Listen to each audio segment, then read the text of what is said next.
Ladies and gentlemen, welcome back to another episode of Imperial Diecast, and today I'm going to be reviewing another Boeing 767. This one, however, the 767-200, which is actually the original 767 variant, but which then got eclipsed by the much more popular 767-300. So we'll start off by taking a look at the box, and you can see that right up here at the front we have a nice image of the model in front of a background of clouds. And then over here you can see that we have the Herpa catalog number 504317. This side just says Herpa wings. And then at the back we have some technical specifications of the aircraft, like the wingspan of 47.57 meters, which should be identical to the 767-300. But only a length of 48.51 meters and a height of 15.85 meters. So let's get to unboxing this.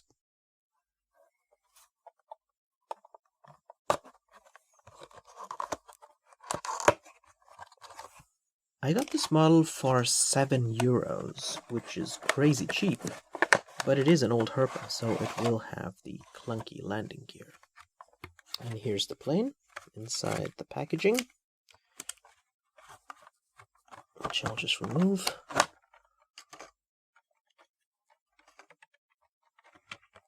And here it is, the 767-200.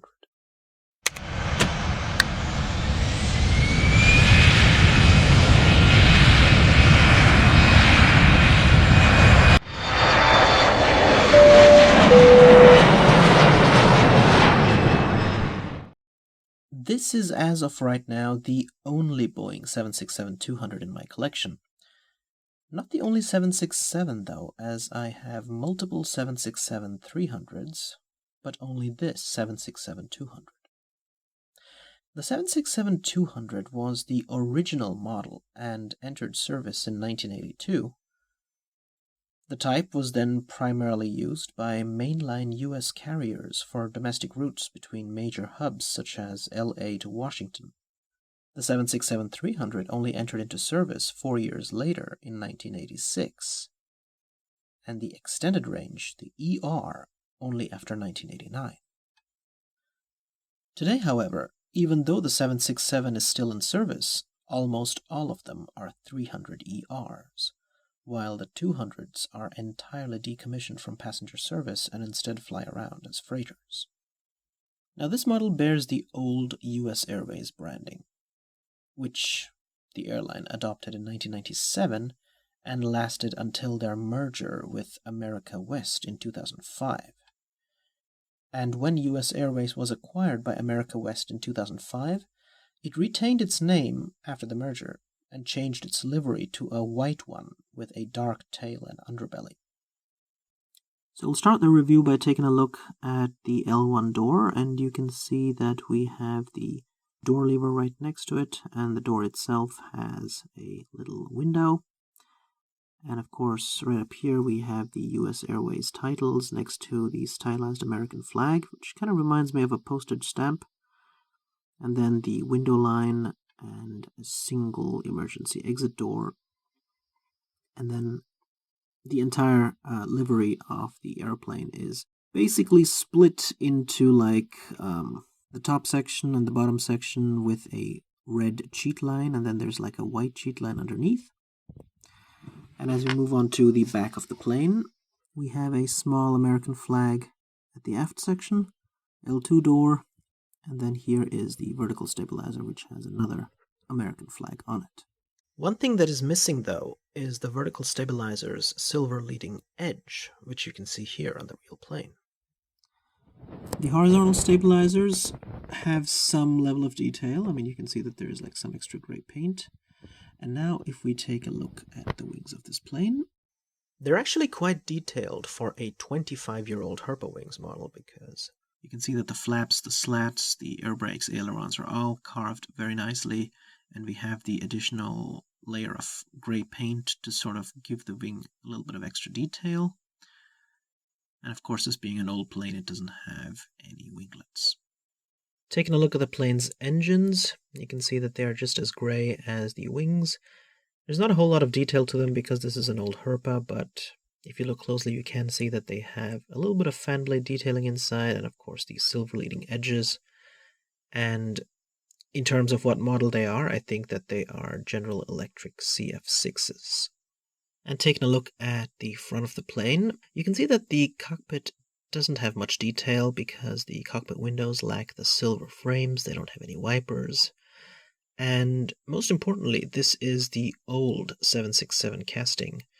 And Herpa always had issues getting the nose of the 767 to look right, because it's a little too stubby. But I think that the old US Airways livery kind of covers up some of the imperfections on the mold, and I think it looks a lot better than if this plane had a white livery. And here's another side view of the aircraft, and here you can see the old clunky landing gear. And of course there is no registration on this old Herpa.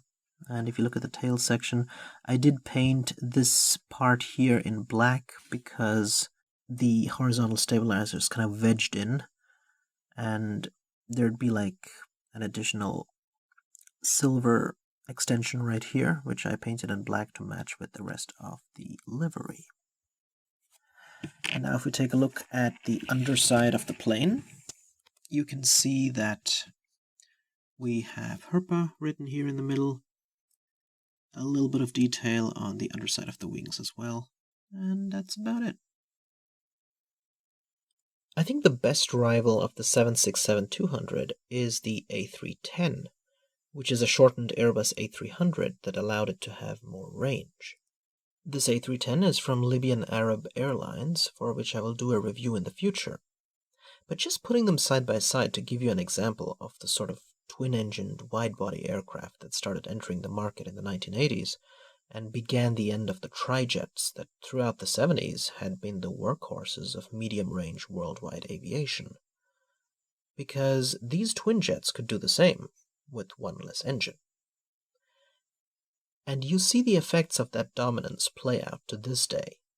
I mean, with the successors of these aircraft coming in the form of Boeing's 777 and Airbus's A330, and now the 787 and the A350, the bulk of today's commercial aviation belongs to wide-body twin jets. Alright guys, I hope you liked my review of the 1/500 scale Boeing 767-200 in the US Airways livery by Herpa. If you're interested in more 767s, for example the 767-300 or the ER, make sure to check out some of my other reviews, which also include some other American carriers. Take care, have a wonderful day, and this is Imperial Diecast, signing out.